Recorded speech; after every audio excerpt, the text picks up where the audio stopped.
This is Scott Pulsini with scottpulsinitrader.com, and we're going to go over the setup gap VWAP fail. First, I have to read this disclaimer.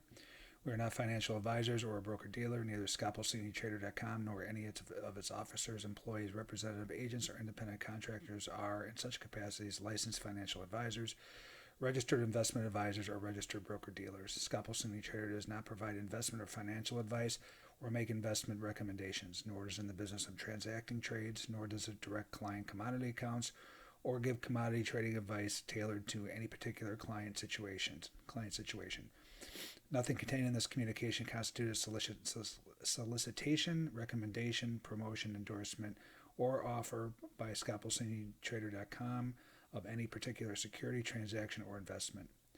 Securities used as examples. The security used in these examples are used for illustrative purposes only. ScottPulsiniTrader.com is not recommending that you buy or sell the security. Past performance shown in examples may not be indicative of future performance. Return on investment examples. The security used in this example is the securities used in these examples are for illustrative purposes only. The calculation used to determine the return on investment ROI does not include the number of trades, commissions, or any other factors used to determine ROI. The ROI calculation measures the profitability of investment, and as such, there are alternative methods to calculate and express it. All information provided are for educational purposes only and does not imply, express, or guarantee future returns. Past performance shown in examples may not be indicative of future performance. Investing risk. Trading securities can involve high risk and loss of any funds invested. Investment information provided may not be appropriate for all investors and is provided without respect to the individual investor financial sophistication, financial situation, investing time horizon, or risk tolerance. This material may not be reproduced or distributed in whole or in part without prior written permission of ScottPulsiniTrader.com. Any other reproduction or distribution in whatever form and by whatever media is expressly prohibited without the prior written consent of ScottPulsiniTrader.com. So this set up the gap VWAP fail. This trade focuses on stocks that gap up or down at the open and fail to hold the VWAP in the direction of the gap once moving to the other side. If stocks are truly strong or weak in the direction of the gap, they should not be able to stay on the other side of VWAP for long. Once stocks get to the opposite gap side of VWAP, there typically is a cover enough position as many traders lean on VWAP for their stop level. Price has to stay on the opposite side of VWAP for at least 15 minutes to take this trade and must have heavy resting liquidity come in near VWAP to lean on with a stop just below the liquidity level. I usually give this trade at least 2 attempts, and if I get stopped out on the first attempt and the market moves swiftly back against the opposite side of VWAP again. So I'll show you some examples here. So the whole idea of this trade is that, again, if a market gaps in a direction on the open, then it should never be getting above or below VWAP in the opposite direction of the gap if the gap is legitimate, right? Especially with these big funds and these other players playing the VWAP, waiting for it to return. If the gap is legitimate, they should never be able to get above or below and hold the VWAP. So that's the whole philosophy with this trade. So when you use the bar charts to gauge that, and then you use the liquidity from Bookmap to confirm your areas and lean on those areas for excellent risk reward. So our first example is MCK. This was on 10/21/19. MCK gap $2 lower on pre-market negative news and moved another $4 lower at the market open. I saw a 15-minute hold above VWAP, which is opposite of the gap down, and I moved back to VWAP from where there was the heavy resting bid liquidity at 146.30. I bought once I saw buyers come in at 146.59 and risked the trade down to 146.20. Market moved swiftly to the high volume node of the balance area it broke down from, where MCK failed at the first heavy liquidity, where buyers failed to push through and exited the remaining position on the second attempt at the high, where heavy buying stalled and heavy offer liquidity came in at 152.60 to 80. This trade was risking 39 cents to make $6. So this was the trade. So you can see here, this is the 30-minute bar chart, but this was the area, the balance area that it broke down from. Gap down. Here's the gap, and then so the market sold off hard in the beginning of the morning, and then around 10 o'clock, this is Mountain Standard Time, it got above VWAP and held above VWAP. So this is a 2-minute chart. This is a 5-minute chart. I just have the annotation here that it is holding above VWAP for 15 minutes. And then what it looked like on Bookmap is it moved above, and then when it came back down, this was the hold above, and then it came back over here where the resting liquidity started to add on right at VWAP, which is right here. So when I saw that resting liquidity, and I don't have this on this chart, but when the buying initiated because of this liquidity, that's where I got in. So I got in, right around here, risking. I got it right around 146. I think it was 146.50ish, and then I was risking down to 146.25. So again, if it can't hold above this liquidity and VWAP, which were confluent, then I'm out of the trade. If it would have broken through, got back above, I would have tried it one more time, because many times you'll see a flush through VWAP, because these algorithms or these funds know that a lot of traders lean on VWAP, and they know they can run the stops, and then it turns around and goes. So I'll give it 2 different attempts, for the trade. So this was this is what happened after I entered. So this was the VWAP trade here. Obviously, this is condensed now because of just to show this ridiculous move, but when it the move to happen actually happened here. So I was in over here and kind of just balanced for a little bit, and then again, this is a 2-minute chart, so it balanced here above VWAP, which again is another good sign, and it just kept bouncing off the liquidity, and then it just rips. This particular instance was news driven, but it doesn't matter. I was in the trade, and I got lucky with this quick of a move, but a lot of these moves will end up going $5, $6, $7, especially depending on what the average true range is for the stock. So you can look that up on your own. But again, I'm playing more off the liquidity levels, and I was looking for, if I was right on this trade, I was looking for a stall in the high volume node of this balance area. So the high volume node again is where most of the trade transacted, which is right around here, basically the middle of this. It came up, tried to rip through, put in a selling tail, and then when it came back up here, I was out. So I'll show you. Again, this doesn't show the whole story. You need the Bookmap to see where you need to exit, which I'll show you here. So this is the area I got long down here. It just blew through all of this liquidity immediately. I knew I was sitting pretty at this point, and then just ripped. Sellers try to engage here, no dice. I mean, it's great that they're trying to sell, but unless the market starts to pull back, you have no worries. You just hold on until you can see an actual pullback. So, the buyers, so basically these guys that try to sell, you can tell they just turn around and puked it out, and then ripped through here, kind of stalled here. And when I saw it get up to this liquidity that had been resting for a long time, which was obviously a lot heavier than this one, I saw the buyers engage. Again, I would have held it even higher if it could have got above, but then the sellers came in, so I exited half the position. I just wanted to see what it did, when it returned down to this area, and lo and behold, it returns down right to the area the guys tried to sell initially. So whoever's still remaining that held their breath, they got lucky. It came back. They got out of their position, and then it moved back up here. So once it moved back to this area, I was originally focusing on this area, but now I see this. I see this huge buying, which is equivalent to some of these buyers, and then just not even a budge in this liquidity, and it actually refreshed. And so the minute I gave it a shot. If it could have gotten through here, I would have definitely held it and put my stop here. But they tried to buy it here. The sellers came in. I was out. So again, I was risking. I risked 39 cents at the time to make $6 on this trade. So the next example is AXSM. This happened on 12/16/19. The bigger picture relative Our fundamental news was AXAM gapped higher on positive phase 3 depression results. Saw close to a 15-minute hold above VWAP and shorted when I saw heavy offer lick come in at 80.20 and $80. Sold when it bounced off of liquidity, and liquidity actually increased, and I saw aggressive selling start to come in. Watched it rip down $7 through multiple liquidity levels and covered once I saw selling fail near 74. And then aggressive buyers pushed it through the last liquidity level and moved through on the way down. I risked 70 cents on this trade to make $6.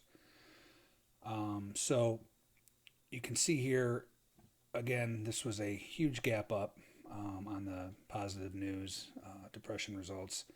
And again, if this gap is legitimate, this should not trade below VWAP. I mean, this thing opened up and it was immediately below VWAP. And this is an excellent confluent sign when you see this extremely heavy volume on this sell bar. This could be a signal in itself. You see a sell bar and then it move back to the middle of the bar. If you see any liquidity in Bookmap, you can short it. But now this is confluent with VWAP as well. So when it moves back to VWAP, short it. And then, so this is what it looked like. So this was that move up. It ripped down through that. This was that heavy bar here.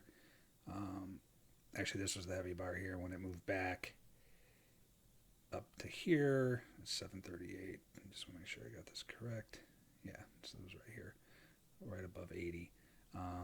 So this is where VWAP tried to pull back up, failed, came down here. I'm sorry, I don't have this part of the chart right here, but that's not important for this example.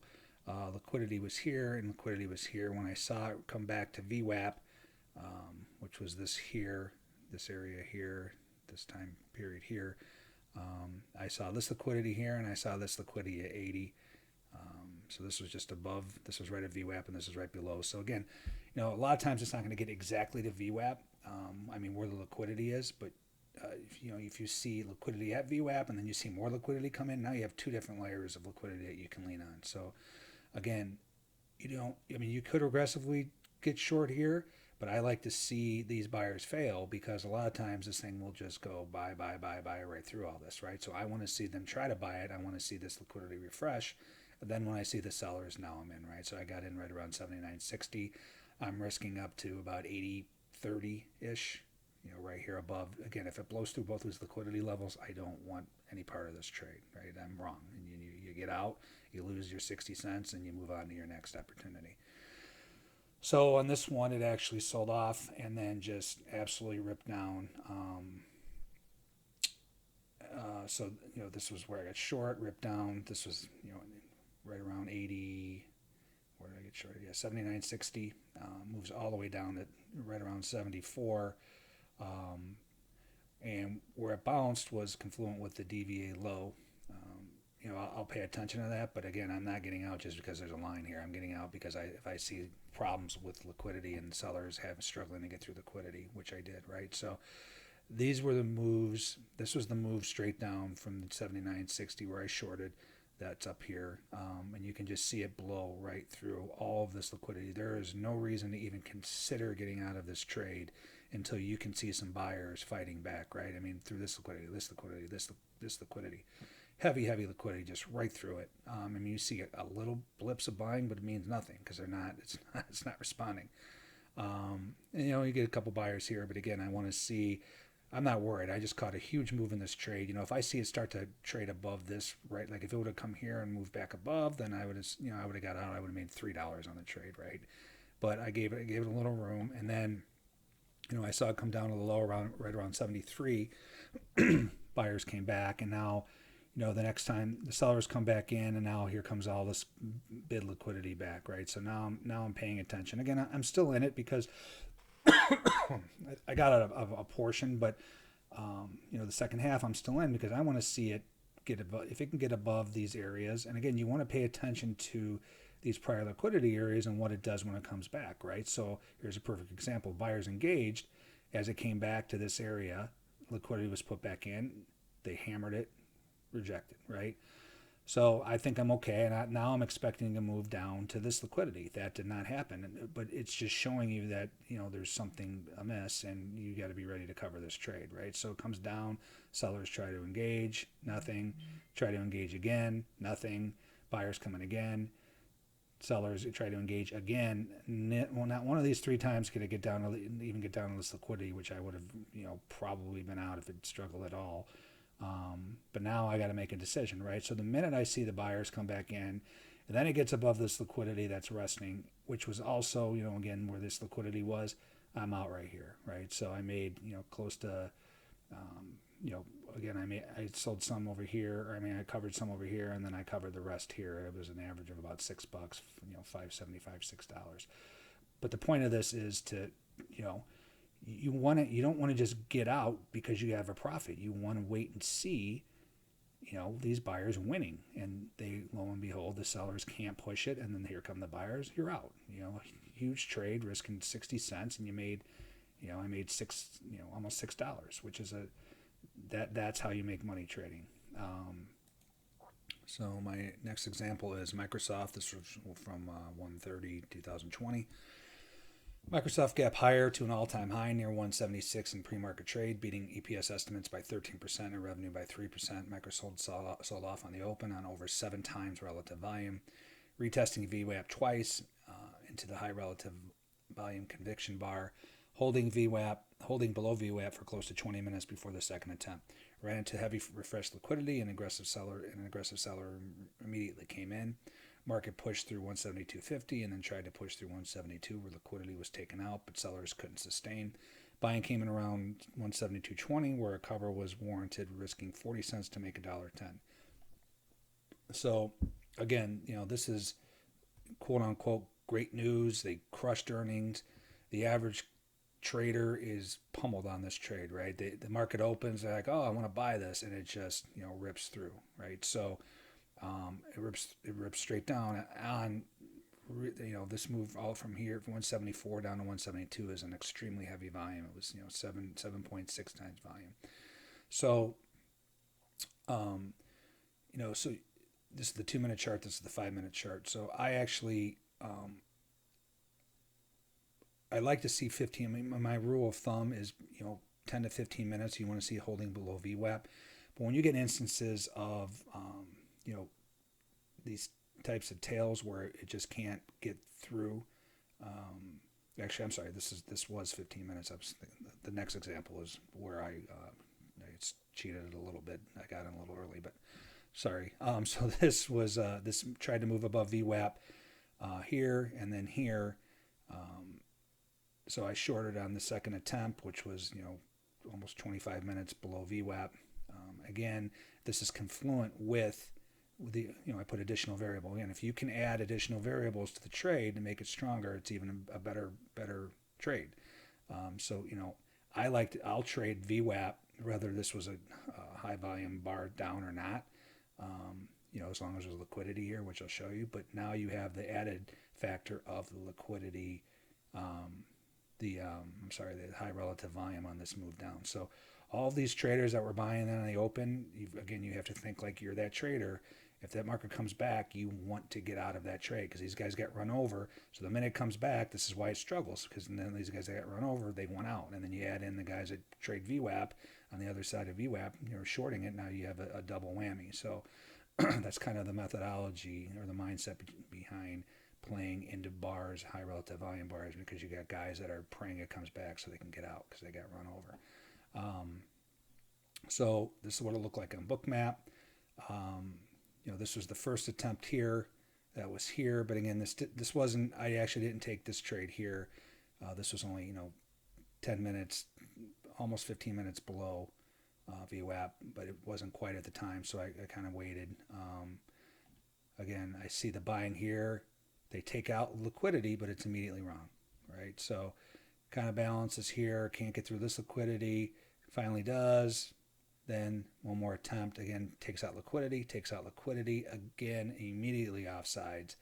So I have the annotations or connotations. A second attempt to try to break through VWAP met with heavy liquidity and the heavy buying that was immediately rejected. entry and first aggressive selling. So the second I saw this, again, I was waiting to see. I was expecting it to blow through. Again, this was positive news for the stock, and why can't it get above this area? And if it would have blown through, then I just would have watched. But again, it didn't. This is a great trade. I sell here. Again, you have the confluence of this bar, this heavy volume, with the VWAP, with the liquidity here. So I'm in here. I'm risking above here. So this is 173.20. I was risking about 173.60-ish. Again, which is above here. If this market comes up and blows through here, then I want no part of the trade. So sellers engage. Gets down through this liquidity level. Looks like buyers might, and I actually got out of a piece here just because the buyers kind of stepped up right here. I got juked a little bit, and this is going to happen sometimes, and that's why you get out of pieces of your trade. You don't have to get out your whole trade here. Again, you have a nice profit, give it a chance, right? So I got a little bit here, and then sellers came in again. Now this was a different story, right? So the aggressive sellers took out this liquidity level, but you can see the selling kind of dry up here. The liquidity level's gone, and there's no push through, right? So then the buyers re-engage here. I got out, when I saw this, I was out of the whole trade. So I was, again, risking 30 cents, 35 cents-ish to make. I got it at 172.20, so we're talking, a little over $1. So again, great risk reward. You're talking about four times your risk, and that's what makes trading. And you can use these levels to, have a great risk reward. So, for people that like to trade the balance areas, it did come back to the bottom of this balance area where it broke down from, which was this same thing where it broke down from when it retraced to here. There's nothing to do here, but then when you see the sellers come back in, now you see liquidity come back in and the sellers re-engage. You could technically have gotten back in. I did not. But again, this just shows you ways that you can re-enter the trade. Just because you get out here, it doesn't mean you can't get back in if you see something that shows that the sellers are back in control, right? So if you see this liquidity, see this, you can get back in, 172.60, 172.50, and risk up to 172.75 again, or even up to here. If you're convinced. So I did not do that, but I'm just showing you how there's ways to, get back in for a portion to see what happens. And lo and behold, it comes down. This time it does break down through this liquidity level. I don't have the rest of the chart, but it went down maybe another 30, 40 cents and then hit liquidity and then actually rallied the rest of the day. But again, this was a great, the whole setup was the gap, gapped up, should not be below VWAP, failed at VWAP twice, caught the nice move. It actually traded down to here, and then it was up the rest of the day. But, this was a great 4-to-1 risk-reward trade. Next example is Apple, 129.20. Apple gapped higher after crushing its earnings per share numbers and raised guidance 5%. Apple tried to rally on the open and put a large selling tail on 7.6 times relative volume on the 5-minute chart, closing below VWAP. Two subsequent tries to rally above VWAP failed in additional selling tails and failure at large resting liquidity on the attempt at 8:42 a.m. Central. Aggressive sellers then engaged and pushed Apple lower to the first major liquidity at 323, were rejected at its first attempt, moved back for one more attempt to push through VWAP, this time with weakened buyers that couldn't even push to the resting liquidity at 325, and sellers engaged again. Apple moved through 323 on next attempt and couldn't hold above, and moved to the next heavy resting liquidity at 322, where it couldn't hold below, and buyers stepped up above, coupled with the refreshing of the bid liquidity, which signaled an exit and was the low of the day. So this was the example I was trying to show you last time on the last example where I said I kind of jumped the gun as far as, again, the parameters are you want to be waiting a minimum of 15 minutes below VWAP. In this, I got in here. And the reason being is if you start seeing these huge tails like this, especially on this huge volume where it can't hold VWAP, on this one, when you see the liquidity and Bookmap, you'll see what I'm talking about. But, this wasn't quite 15 minutes, but I got in just because. And, it did come back again close to it, but I was in on these just because the selling tails, buying tails are very, very powerful. That means just immediate rejection, which means traders are caught offside, especially when you see 7.6 relative volume. So again, it tried to rally, on the quote unquote positive news, which it was. But again, it doesn't matter what the news is. It matters how the market's reacting. That's how you make money. So are you going to be the clown that buys this because of the news? Or are you going to be the informed trader that sells it because this should not be holding below VWAP? So you can see here, this was the first move. Again, this was this move here above where it barely got above, and I saw this liquidity actually move above, selling, and the minute it started to sell back below, I'm in. My stop was right here. It sells off. It almost gets to this 323 liquidity. Buyers engage again. I'm still in the trade because I'm expecting, when you see this type of volume, you need to be expecting some outsized moves because these guys have to get out if they're wrong, right? So I'm not looking for $1 or $2 on this move. I'm looking for much more. So again, if it trades above here, I'm out. And then even better sign is once it did this, came down here, I was even more confident because this liquidity refreshed. So my stop was here to begin with. Now I have this liquidity to lean on top of it. So I was basically, here, of course, I'm starting to say, why is this coming back? But you can see, the buyers are not really strong here. These tiny little bubbles are nothing what they were the first time. As a matter of fact, it didn't even get towards, get near liquidity. If you're more conservative and you want to see a longer time period below, you could have gotten short here, but you may have missed this trade because it didn't get all the way up to liquidity. Again, you don't always have to wait for a move into liquidity. You can trade around kind of near liquidity if you see something like this where the buyers are weak. And then you see the selling come in, you can get in right here. And, this was 324.60, risk it to 325.10. You're risking 50 cents, if you decide to wait to this area. Again, don't cost yourself a trade because it doesn't trade up into this liquidity again. If you see weakened buyers and the sellers come back in, just pull the trigger and get in here, especially if you saw this first. But again, I was in here. I did not add here. So comes down here, blows through this liquidity. The buyers it tries to poke its head above, can't hold above there at all. The sellers engage immediately. Now it's down to here. So I saw it trade through 322. I think of gold. I think I'm going to get another $5 out of this trade. And lo and behold, pops up, comes back. They try again, kind of like they did here. But this time, look at the difference. Here, the sellers, pushed it through. This time, the sellers try to push it through. Now the buyers come back in right here. Liquidity refreshes. The sellers try again. No dice. Buyers coming again. I got out right here where the buyers engaged. I tried again.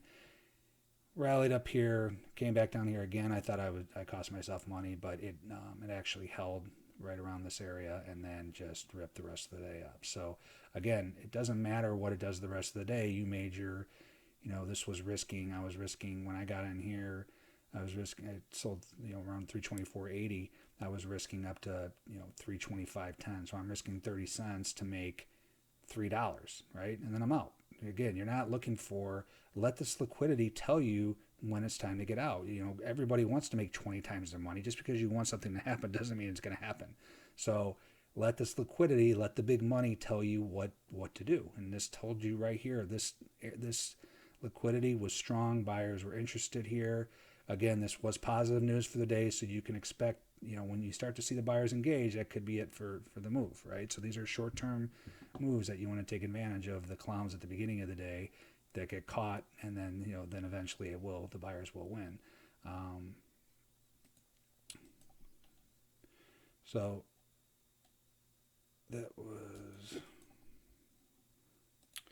that's actually the last slide I have for this setup. Hopefully it was pretty self-explanatory. This is one of my favorite setups. It's very high risk reward. The risk reward is incredible, and you see this all the time.